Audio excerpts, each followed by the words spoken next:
નમસ્કાર, mid day રિપોર્ટમાં આપનું સ્વાગત છે। હું છું પંકજ શર્મા। શરૂઆત કરીશું સકંજામાં મુફ્તીની।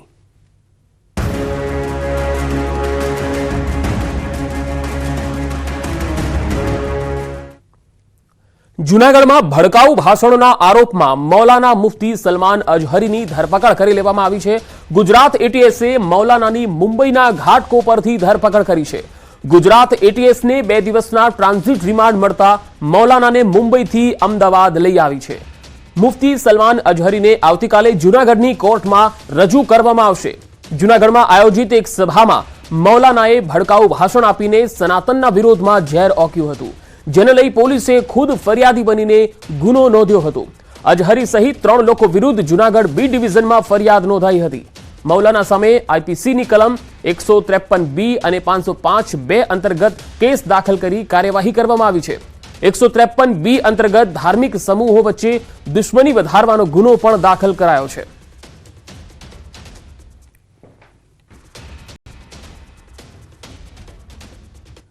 વધુ માહિતી મેળવીશું, સંવાદદાતા મૌલિક ધામેચા જોડાયા છે। મૌલિક, અઝહરીને અમદાવાદ લાવવામાં આવ્યો છે, હવે અઝહરીની મુશ્કેલી કેટલી વધી શકે છે ધરપકડ બાદ?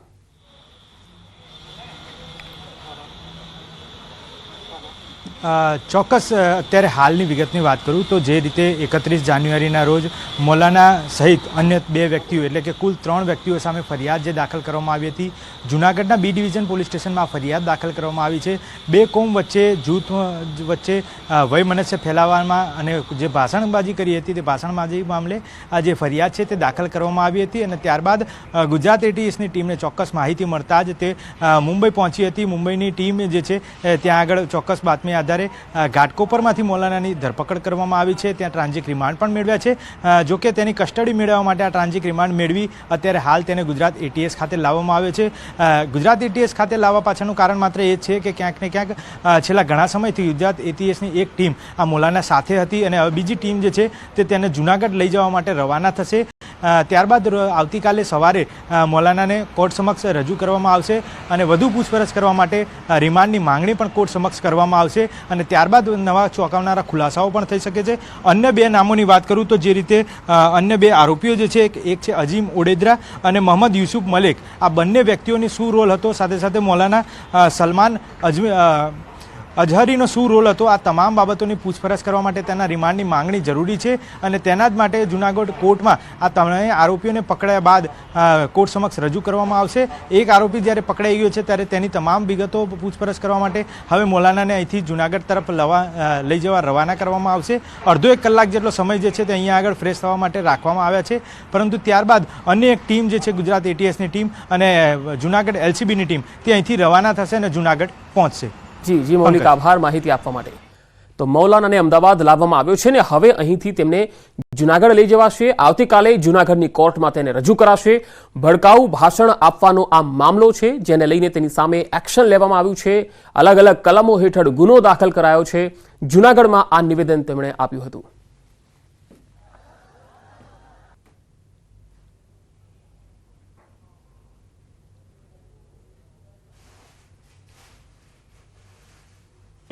आपको मैं बता रहा हूं, मैं कोई क्रिमिनल नहीं हूं और न ही किसी क्राइम पर मुझे यहाँ लाया गया।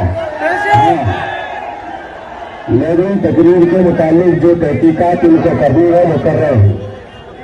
हम भी इनका कोऑपरेट कर रहे हैं, आपको भी करना चाहिए। आप अगर मुझसे मोहब्बत करते हैं, हाथ उठा करके बेटा मोहब्बत करते हैं तो वो रोड खाली कर दीजिए बस। તો આપણે જોયું કે ઘાટકોપરથી જ્યારે તેને લઈને અમદાવાદ આવી હતી એટીએસની ટીમ, ત્યારે ઘાટકોપરમાં તેના સમર્થકો પણ મોટી સંખ્યામાં ઉમટ્યા હતા અને આ સમર્થકોને તેણે જ એટલે કે મૌલાનાએ જ અપીલ કરી હતી કે તમે અહીંયાથી જતા રહો અને શાંતિ જાળવો।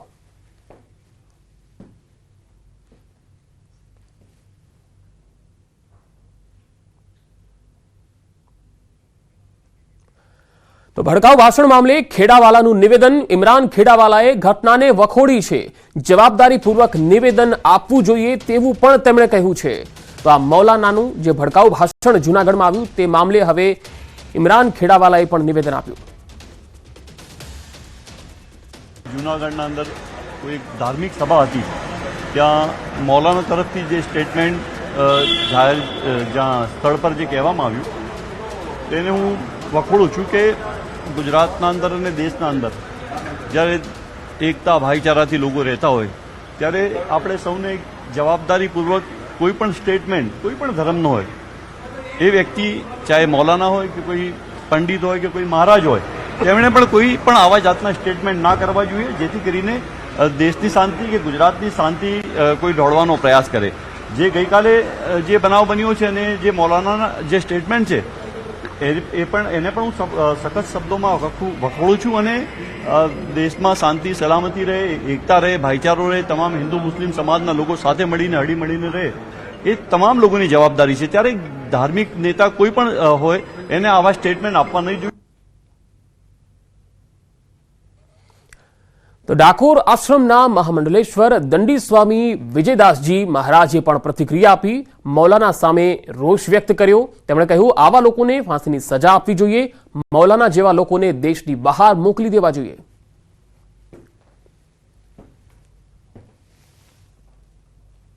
અયોધ્યા રામલલ્લાની પ્રતિષ્ઠા પછી આપણે બધાએ જોયું છે કે ભાઈ હજારોની સંખ્યામાં મુસ્લિમ સમાજના લોકોએ પણ રામલલ્લાના દર્શન કર્યા છે. ભારતમાં જયારે પ્રધાનમંત્રી નરેન્દ્રભાઈ મોદી અને સમગ્ર જયારે ભારત હિન્દુ, મુસ્લિમ, શીખ અને ઈસાઈ આ બધો જ ભેદભાવ વગર જયારે ભારત એક વિશ્વગુરુ બનવા જઈ રહ્યો છે ત્યારે મૌલાના મુફ્તી જેવા નફ્ફટ માણસો ઉપર કડકમાં કડક કાર્યવાહી થવી જોઈએ અને મૌલાના મુફ્તી જેવા જે પણ હિન્દુ વિરોધી અથવા તો સનાતન ધર્મના ભારતને અખંડિતતાને જે લોકો નુકસાન પહોંચાડે છે એવા લોકોને હું તો કહું છું કડકમાં કડક સજા આપવી જોઈએ, ફાંસીની સજા આપવી જોઈએ અથવા તો આ લોકોને ભારતમાંથી બરતરફ કરીને પાકિસ્તાન મોકલી દેવા જોઈએ. અને હવે એક મહત્વપૂર્ણ ખબર આવી રહી છે. પૂર્વ ધારાસભ્ય સીજે ચાવડા ભાજપમાં જોડાશે. 12 ફેબ્રુઆરીએ ચાવડા ભાજપમાં જોડાશે. પોતાના મત વિસ્તારમાં શક્તિ પ્રદર્શન કરીને ભારતીય જનતા પાર્ટીમાં જોડાવાના છે. CR પાટીલની હાજરીમાં ભાજપમાં જોડાશે. આ એક મહત્વપૂર્ણ ખબર. હમણાં જ તેમણે રાજીનામું આપ્યું હતું અને આપને અમે એ ખબર પણ બતાવી હતી કે સીજે ચાવડા જે છે એ પક્ષમાંથી રાજીનામું આપી ગમે ત્યારે બીજેપીમાં જોડાઈ શકે છે. અને હાલ જે અપડેટ આવી રહી છે આ મામલામાં કે 12 ફેબ્રુઆરીએ સીજે ચાવડા ભારતીય જનતા પાર્ટીમાં જોડાઈ શકે છે. પોતાનો મત વિસ્તાર જે છે એમાં તેઓ શક્તિ પ્રદર્શન પણ કરશે. વધુ માહિતી સાથે સંવાદદાતા ગાંધીનગરથી ગીતા મહેતા જોડાયા છે. ગીતા, શું વધુ માહિતી આવી રહી છે સીજે ચાવડાને લઈને? સીજે ચાવડાએ ધારાસભ્ય તરીકે તો રાજીનામું આપ્યું છે, પરંતુ કોંગ્રેસના સભ્ય તરીકે પણ તેઓ રાજીનામું આપી દીધું છે. એટલે ત્યારે જ એક શક્યતા એવી જોવાતી હતી કે તેઓ ભાજપ સાથે જોડાણ કરશે અને હવે સૂત્રો કહી રહ્યા છે કે આગામી 12મી તારીખે સીજે ચાવડા પોતાના મત વિસ્તારમાં ભાજપના પ્રદેશ અધ્યક્ષ CR પાટીલની હાજરીમાં તેમના જે કાર્યકર્તાઓ છે, તેમના જે સમર્થકો છે તેના શક્તિ પ્રદર્શન સાથે તેઓ ભાજપમાં વિધિવત રીતે જોડાશે. એક શક્યતા એવી પણ છે કે તેમને સાબરકાંઠા લોકસભાની સાબરકાંઠા સીટ ઉપરથી ટિકિટ આપવામાં આવે. જી આભાર માહિતી આપવા માટે ગીતા. ગાંધીનગરમાં આજે વિધાનસભા સત્રની શરૂઆત. સત્રમાં રામ મંદિરના નિર્માણ બદલ સંકલ્પ પત્ર છે એ રજૂ કરાશે. CM ભૂપેન્દ્ર પટેલ સંકલ્પ પત્ર રજૂ કરશે. PM મોદીને અભિનંદન પાઠવતો ઠરાવ પણ વિધાનસભામાં રજૂ કરાશે. સંકલ્પ બાદ રાજ્યપાલના સંબોધન પર ચર્ચા શરૂ થશે.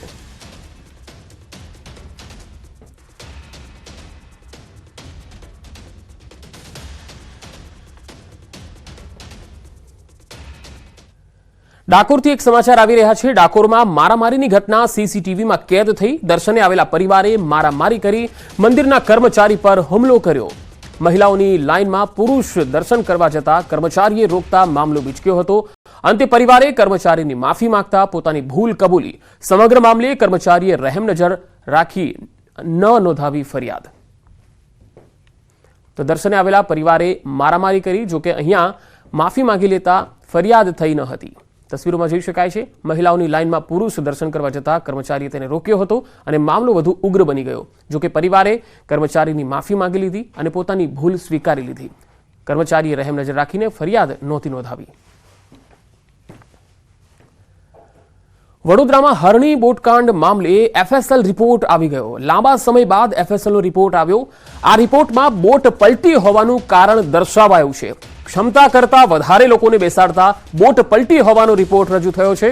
સંચાલકો પૈકી કોની કેટલી જવાબદારી નક્કી થાય છે એ દિશામાં હવે પોલીસ તપાસ કરી રહી છે.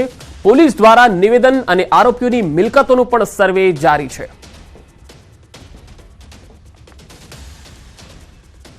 જૂનાગઢમાં ખનીજ માફિયાઓ બેફામ બન્યા. મેંદરડા નજીક રેતી ભરેલા ટ્રકને રોકતા ખાણ ખનીજ વિભાગના અધિકારીને મારી નાખવાનો પ્રયાસ થયો. પાટરામાં ગામના અજીત દાંદલ અને અજાણ્યા લોકોએ હુમલો કર્યો. લોખંડની પાઇપ અને ધોકા વડે અધિકારી પર ટ્રક માથે ચડાવી દેવાનો પ્રયાસ કર્યો. પોલીસે ગુનો નોંધી હુમલાખોરોને પકડવા તજવીજ હાથ ધરી. આ તરફ ભાવનગરના વાડુકડ ગામે થયેલી લૂંટ વિથ મર્ડરના કેસમાં મુખ્ય સૂત્રધાર સહિત 5 આરોપીઓ પકડાયા. સુરતમાં રહેતા તુલસીભાઈ સવજીભાઈ લાઠિયા ભાવનગરના લાભુભાઈ સાથે જમીન લે વેચના ભાગીદારીમાં વ્યવસાયમાં વ્યસ્ત હતા અને જમીનના સોદા માટે તુલસીભાઈ અને તેમના 2 પુત્રો સાથે 1.10 કરોડ રૂપિયા લઈ ભાવનગર પહોંચ્યા, જ્યાં લાભુભાઈએ પોતાના આર્મીમાં નોકરી કરતા પુત્ર તથા અન્ય 4 શખ્સોને બોલાવ્યા. લાભુભાઈએ તેમના પુત્ર અને અન્ય 4 શખ્સો સાથે મળી તુલસી લાઠિયા અને તેમના 2 પુત્રોને ઢોર માર માર્યો અને 1.10 કરોડની લૂંટ ચલાવીને ફરાર થઈ ગયા. તુલસી લાઠિયાના મોટા પુત્રનું મોત થયું, જેથી આ મામલે તુલસી લાઠિયાએ પુત્રની હત્યા મામલે વર્તેજ પોલીસ મથકમાં ફરિયાદ નોંધાવી છે. પોલીસે ઝડપાયેલા આરોપીની પૂછપરછ કરતા મુખ્ય સૂત્રધાર લાભુ સવાણી અને પુત્રની ધરપકડ કરાઈ હતી.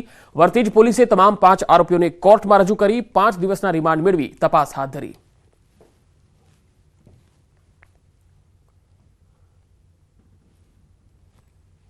પૈસા 1 કરોડ અને 10 લાખ લે છે અને બાદમાં આ લાભુભાઈ તેનો જે પુત્ર જે છે આર્મીમાં દર્શક એને બોલાવે છે અને બીજા માણસોને બોલાવી તુલસીભાઈ અને તેના બંને દીકરા એને બંધક બનાવવામાં આવે છે અને ત્યારબાદ માર મારે છે અને બાદમાં મુખ્ય આરોપી લાભુભાઈ અને દર્શકને પોલીસ ઝડપી લેવામાં આવે છે. અંબાજીમાં અકસ્માત કેસમાં આરોપી ઝડપાયો છે. અકસ્માત કરીને ભાગેલા શખ્સને પોલીસે ઝડપી લીધો. કારમાંથી 3 દારૂની બોટલ પણ મળી આવી. કુલ 2 માંથી 1 આરોપી પોલીસકર્મી હોવાનો ખુલાસો થયો છે. પાલનપુર પોલીસ હેડક્વાર્ટરમાં ફરજ બજાવતો હોવાનો ખુલાસો થયો છે. કાર ચાલકે નશાની હાલતમાં અકસ્માત સર્જાનો આરોપ લગાવ્યો. કાર ચાલકે નશાની હાલતમાં બાઇક સવારને ટક્કર મારી અને બાઇકમાં સવાર યુવક યુવતી ઈજાગ્રસ્ત થયા, જેમને પહેલા અંબાજી સિવિલ હોસ્પિટલ લઈ જવાયા અને ત્યારબાદ પાલનપુર હોસ્પિટલમાં રિફર કરાયા. એક આરોપીને સ્થાનિકોએ ઝડપી પોલીસના હવાલે કર્યો, જે પોલીસકર્મી હોવાનું સામે આવ્યું. હાલ અંબાજી પોલીસે કારને કબજે લઈ કાયદાકીય કાર્યવાહી શરૂ કરી છે. બોટાદમાં મોટી દુર્ઘટના ટળી. શાળાની દિવાલ સાથે કાર અથડાઈ ગઈ. ડ્રાઇવિંગ શીખતી વખતે આ કાર અથડાઈ હતી. દિવાલ તોડીને કાર રસ્તા પર આવી ગઈ. સરકારી હાઈસ્કૂલના ગ્રાઉન્ડમાં 2 શખ્સો ડ્રાઇવિંગ શીખતા હતા. કાર ચલાવતા સ્ટીયરિંગ પરથી કાબુ ગુમાવતા કાર દિવાલ સાથે અથડાઈ ગઈ. કારે દિવાલ તોડી કાર રસ્તા પર આવી ગઈ. આ રોડ વાહનોથી ધમધમતો રસ્તો છે, પરંતુ સદનસીબે કોઈ વાહન અહીંયા આવ્યું ન હતું, જેથી એક મોટી દુર્ઘટના ટળી ગઈ.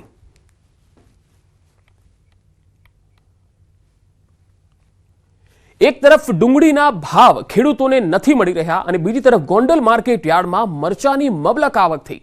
મોટા પાયે મરચાની આવક થતા માર્કેટ યાર્ડ મરચાથી ઉભરાયું. મરચાની આવક થાય એ પહેલા યાર્ડની બહાર મરચા ભરેલા 1700 થી 1800 વાહનોની 10 થી 15 કિલોમીટર લાંબી કતારો જોવા મળી. યાર્ડમાં મરચાની 85,000 ભારેની આવક સાથે મરચાની માર્કેટ જે છે મરચાથી ઉભરાઈ ગયું. બળદગાડામાં પણ ખેડૂતો મરચાનું વેચાણ કરવા માટે આવ્યા. મરચાની ગગડતા ભાવના બજાર વચ્ચે હરાજીમાં મરચાના 20 કિલોના ભાવ ₹1000 થી 3300 સુધી બોલાયા. નવી સિઝનના પ્રારંભ બાદ ગગડતા બજારમાં આજ દિવસ સુધીમાં મરચાના ભાવ ₹2000નો ઘટાડો છે. રાજકોટમાં ડુંગળીના નીચા ભાવથી ખેડૂતો મુશ્કેલીમાં મુકાયા છે. ખેડૂતો નીચા ભાવે ડુંગળી વેચવા મજબૂર છે. હાલ કિલો ડુંગળીના માત્ર ₹5, ₹110 જેટલો ભાવ પ્રતિ મણે મળી રહ્યો છે, જ્યારે ઊંચો ભાવ ₹13 પ્રતિ કિલો એટલે કે પ્રતિ મણે ₹260 જેટલો મળી રહ્યો છે. જેટલા નીચા ભાવ અડધી ચા પણ નથી આવી રહી, એટલા નીચા ભાવે જગતનો તાત પોતાનો મહામૂલો પાક વેચવા મજબૂર બની ગયો છે.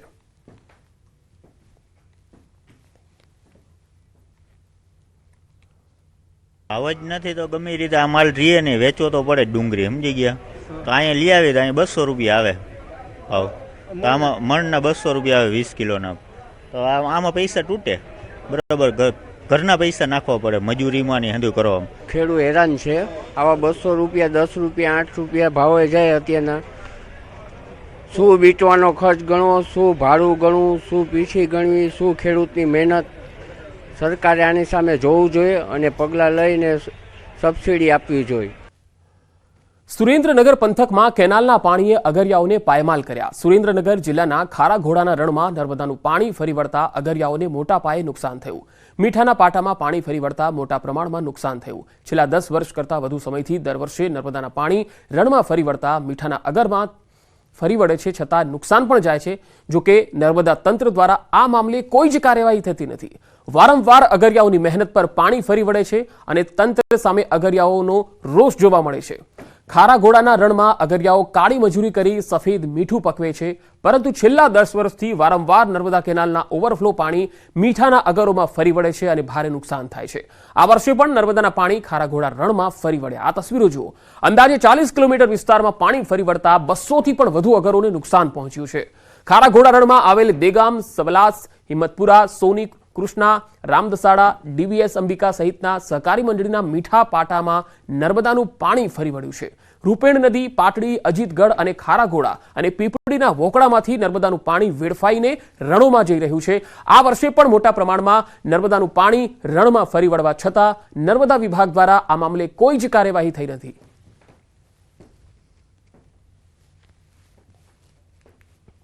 અત્યારે હાલની પોઝિશનમાં મારા પાટામાં પાણી છે, બરાબર, પાટા ફરતું કેનલનું. હજી તો આ પાણી વધનું આવ્યું તો પાણી પાટા ધોવાની જ શક્યતા છે એટલે છે. એટલે 2-2.5 લાખની ગણતરી તો અગરિયાને છે જ નુકસાની. તો હવે બંધ કરાવો તો સારું. હજી ને કે હવે 3જા મહિનામાં સિઝન ચાલુ થશે તો આ ગાડીઓ કેવી રીતે અંદર જાય? જે નર્મદાનું પાણી આવે છે એ આજ વિડીયોમાં પણ તમે આપ જોઈ શકતા હશો કે આવું અમે તારે જ્યાં જે સ્થળ છે ખારાઘોડા જૂના ગામનો જે ઓકળો છે એ ઓકળાના ત્યાં જ ઊભા છે અને પાણી પણ ત્યાં જ વહેતું છે. એટલે આવું બજાણાનો ઓકળાથી આવે છે, વિહામો એટલે કે પીપળી દેગામનું એ પણ આવે છે. આગળ વધુ સમાચારો પર નજર કરીશું. હાલ રોકાઈશું એક બ્રેક માટે.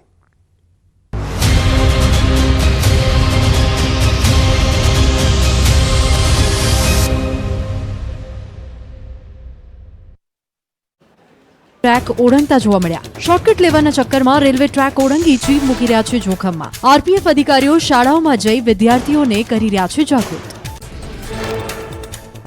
રાજકોટના ધોરાજી પંથકમાં ખેડૂતોને બેવડો માર પડ્યો. વધારે પડતા ધુમ્મસ અને ઊંચું તાપમાન જતા ઘઉંનું વાવેતર કરનારા ખેડૂતોની ચિંતા વધી. વિપરીત વાતાવરણના કારણે બિયારણોને ખાતર સહિતનો ખર્ચો માથે પડશે તેવી ભીતિ. વલસાડના ગુંદલાવ નજીક ગમખ્વાર અકસ્માતમાં 2 લોકોના મોત. ટેમ્પો, પિકઅપ વાન અને કાર વચ્ચે અકસ્માત થયો. ઘટનામાં અન્ય 5 લોકો ઘાયલ થયા. ટેમ્પો ચાલકે સ્ટીયરિંગ પર કાબુ ગુમાવતા અકસ્માત. પોલીસે ઘટના સ્થળે પહોંચી તપાસ હાથ ધરી. બનાસકાંઠામાં થરાદ હાઈવે પર સર્જાયો અકસ્માત. ખોડા નજીક 2 ટ્રેલર સામસામે અથડાયા. દુર્ઘટનામાં ડ્રાઈવરને ગંભીર ઈજા પહોંચી. ટ્રેલરના ડ્રાઈવરને જેસીબી વડે રેસ્ક્યુ કરી ટ્રેલરમાંથી બહાર કઢાયો. જેતપુરના નવાગઢ નજીક વીજ પોલ પરથી નીચે પટકાતા આધેડનું મોત થયું. વીજ રિપેરિંગનું કામ કરતા હતા ત્યારે બની ઘટના. વિવેકાનંદ સોસાયટીમાં વીજ રિપેરિંગ માટે ગયા હતા. રાજકોટના નવાગઢમાં આખલાએ એક વ્યક્તિને અડફેટે લીધા. આખલાની અડફેટે આવતા વ્યક્તિ ઈજાગ્રસ્ત થયા. રખડતા ઢોરને પાંજરે પૂરવાની સ્થાનિકોની માંગ. અમદાવાદના હેબતપુર નજીક સર્જાયો અકસ્માત. સળિયા ભરેલો ટ્રક અન્ય ટ્રક સાથે ટકરાતા સર્જાયો અકસ્માત. એક ટ્રક ડ્રાઈવર ઈજાગ્રસ્ત થયો. સ્ટ્રીટ લાઇટના અભાવે અકસ્માત થયો હોવાનો સ્થાનિકોનો દાવો. જૂનાગઢમાં પોલીસ તોડકાંડ મામલે તપાસનો ધમધમાટ. એસઓજી ઓફિસમાં 4 કલાક સુધી ચાલી તરલ ભટ્ટની પૂછપરછ. લોકર ખોલવા માટે અન્ય ઈસમની લેવાઈ મદદ. એસઓજી ઓફિસની ગુનાને લગતા તમામ સાહિત્ય એટીએસ ટીમે એકઠા કર્યા. જૂનાગઢ તોડકાંડ મામલે તરલ ભટ્ટના ઘરે લગાવી નોટિસ. તરલ ભટ્ટ ફરાર થઈ જતા તેમના ફ્લેટ પર લગાડી હતી નોટિસ. રેન્જ આઈજી નિલેશ જાજડિયાએ આપી નોટિસ. તરલ ભટ્ટ તોડકાંડ મામલે ગૃહ રાજ્યમંત્રી હર્ષ સંઘવીનું નિવેદન. કહ્યું, ગુજરાત સરકાર દ્વારા પ્રોએક્ટિવલી પગલાં ભરવામાં આવ્યા છે. વિભાગ દ્વારા સંપૂર્ણ વિગત રેગ્યુલર બેઝ પર આપવામાં આવી રહી છે. અરવલ્લીના રણેચી ગામે વરઘોડામાં થઈ બબાલ. વરઘોડામાં પરિવારનો ઝઘડો મારામારી સુધી પહોંચ્યો. હુમલામાં 4 મહિલાઓ થઈ ઇજાગ્રસ્ત. પતિ 3 જેઠ દ્વારા હુમલો કરી બાર મરાયો. મહિલાઓને બાર મારી દાગીના લૂંટી લીધા હોવાના આક્ષેપ કરાયા. મહિલાઓએ નોંધાવી પોલીસ ફરિયાદ. સાબરકાંઠાના ઈડરમાં એપીએમસી બાદ દરોડામાં તપાસની કામગીરી દરમિયાન લાખોનો મુદ્દામાલ જપ્ત. કલાકો સુધી ચાલેલા સર્ચ ઓપરેશનમાં ચોખાનો કાળો કારોબાર ઝડપાયો. એપીએમસીના ગોડાઉનમાંથી લાખોનો મુદ્દામાલ કબજે કરાયો. મોરબીના વીરપરડામાં સ્ટ્રીટ મોનિટરિંગ સેલે દરોડા પાડ્યા. ડીઝલ ચોરી કરતા શખ્સોની ધરપકડ. હોટેલના કમ્પાઉન્ડમાં કરતા હતા ચોરી. 2 ટેન્કર સહિત 300 લીટર ડીઝલનો જથ્થો અને 2 કાર કબજે કરી. ચોટીલામાં ગેસ્ટ હાઉસમાં પ્રેમી પંખીડાએ ઝેરી દવા ગટગટાવી કર્યો આપઘાત. ચોટીલા હાઈવે પર આવેલા ગેસ્ટ હાઉસમાંથી મળ્યા મૃતદેહ. યુવક પરણિત હોવાથી યુગલને સમાજનો હતો ડર. પોલીસે બંને મૃતકોની ઓળખ કરી હાથ ધરી તપાસ. અરવલ્લીના બાયડમાં આરટીઆઈમાં માહિતી માંગવા બાબતે મરાયો માર. પાડોશીને લોન મળી અને ફરિયાદીને લોન ન મળતા આરટીઆઈ કરાઈ. અમારા નામ ના આવવા જોઈએ તેમ કહીને પાડોશીઓએ ફરિયાદીને માર માર્યો. ઘટનામાં 3 લોકો ઈજાગ્રસ્ત, 2 લોકો સામે નોંધાઈ ફરિયાદ. ભરૂચના જંગાર ગામે 35 વર્ષીય યુવકની ઘાતકી હત્યા કરાઈ. મગન વસાવા, ચંપા વસાવાએ હત્યાને આપ્યો અંજામ. ગળાના ભાગે ઘાતક હથિયારના ઘા મારી કરી હત્યા. પોલીસે હત્યાને લઈને શરૂ કરી તપાસ. આણંદમાં એસીબીએ લાંચિયા કર્મચારીને ઝડપી પાડ્યો.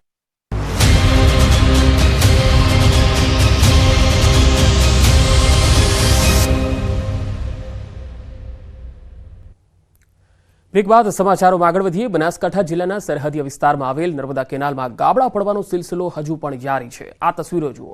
થરાદની કાસવી માઇનોર કેનાલ 2માં 25 ફૂટનું ગાબડું પડ્યું. કેનાલમાં 25 ફૂટ જેટલું ગાબડું પડતા લાખો લીટર પાણી વેડફાઈ ગયું. કેનાલની બાજુમાં રહેલા ખેતરમાં કેનાલનું પાણી ફરી વળ્યું. જીરું, રાયડો, ઘઉંના ઊભા પાકને નુકસાન પહોંચ્યું. હલકી ગુણવત્તાના કામને કારણે કેનાલોમાં વારંવાર ગાબડા પડે છે. ખેડૂતો ખૂબ જ આક્ષેપ કરે છે, પણ તંત્રના પેટનું પાણી હાલતું નથી. જામનગરના હાપા માર્કેટિંગ યાર્ડમાં મતદાન થયું. ભાજપ, આપ અને કોંગ્રેસ સમર્થિત પેનલો વચ્ચે જંગ છે. ખેડૂત વિભાગના 10, વેપારી વિભાગના 4 ઉમેદવારોની ચૂંટણી. આજે સાંજે 5 વાગ્યા સુધીમાં આ મતદાન પ્રક્રિયા ચાલશે અને આવતીકાલે તેનું પરિણામ જાહેર થઈ જશે. જામનગર હાપા માર્કેટિંગ યાર્ડની આજે ચૂંટણી છે. ભાજપ, આપ અને કોંગ્રેસ સમર્થિત પેનલો વચ્ચે જંગ છે. ખેડૂત વિભાગના 10, વેપારી વિભાગના 4 ઉમેદવારોની ચૂંટણી છે. 5 વાગ્યા સુધી મતદાન થશે અને આવતીકાલે તેનું પરિણામ આવી જશે.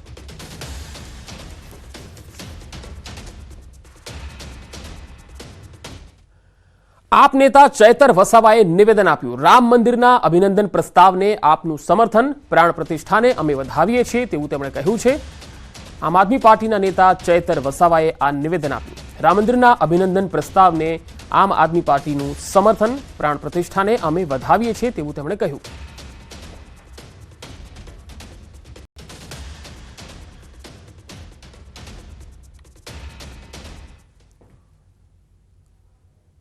આજે માન્ય ગુજરાતના મુખ્યમંત્રી ભૂપેન્દ્રભાઈ પટેલ જે 22મી જાન્યુઆરી અયોધ્યા ખાતે પ્રાણ પ્રતિષ્ઠા થયેલ છે, તો એ પ્રસ્તાવ લઈને આવવાના છે.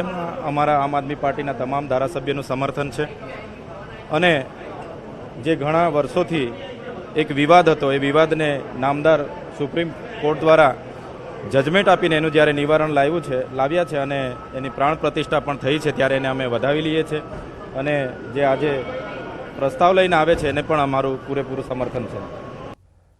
ગુજરાત વિધાનસભાની કામગીરી નિહાળવા 500 જેટલા વકીલોને આમંત્રણ અપાયું. ગુજરાતના 500 જેટલા વકીલો વિધાનસભામાં હાજર રહેશે. વિધાનસભામાં મુખ્યમંત્રી દ્વારા રામ મંદિર વિશે સ્પીચ પણ આપવામાં આવશે. આ સ્પીચના સાક્ષી ગુજરાતના વકીલો બને તે માટે તેમને આમંત્રણ આપવામાં આવ્યું.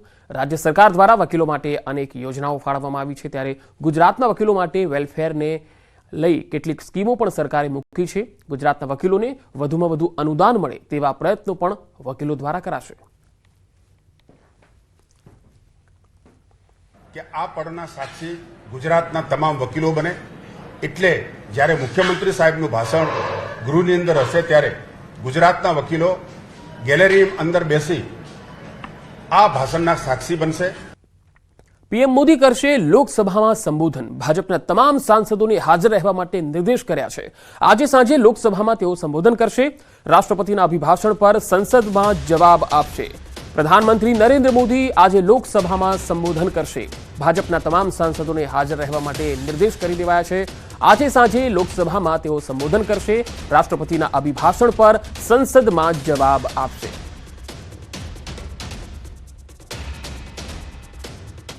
નેચરલ ડાયમંડ બાદ લેબગ્રોન ડાયમંડની માંગ ખૂબ વધી રહી છે.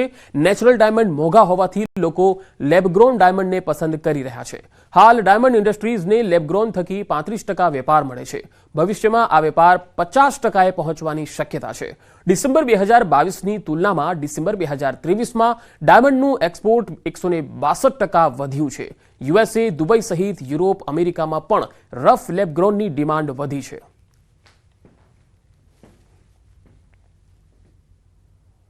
એક ખૂબ સારું ઓપ્શન મળી ગયું છે CVD ડાયમંડ અને STHP ડાયમંડ કે જેના કારણે ઇન્ટરનેશનલ માર્કેટની અંદર જે લોકો નેચરલ ડાયમંડનો યુઝ નહોતા કરી શકતા હવે ધીરે ધીરે લેબ્રોન ડાયમંડનો પણ જ્વેલરી અને કટ એન્ડ પોલિશની ખરીદી કરી રહ્યા છે.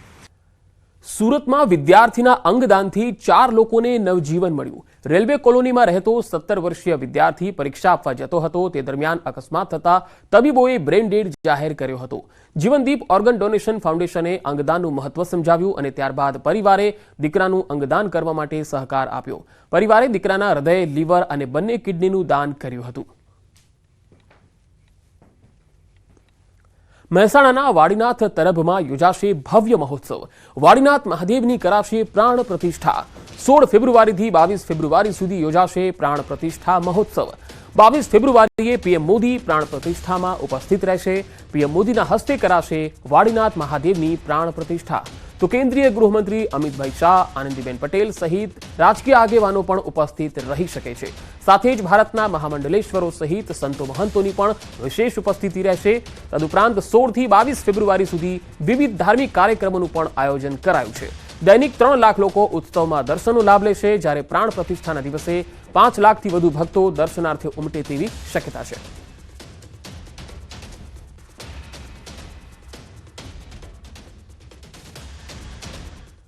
મિડ ડે રિપોર્ટમાં અત્યારે આટલું જ. નમસ્કાર.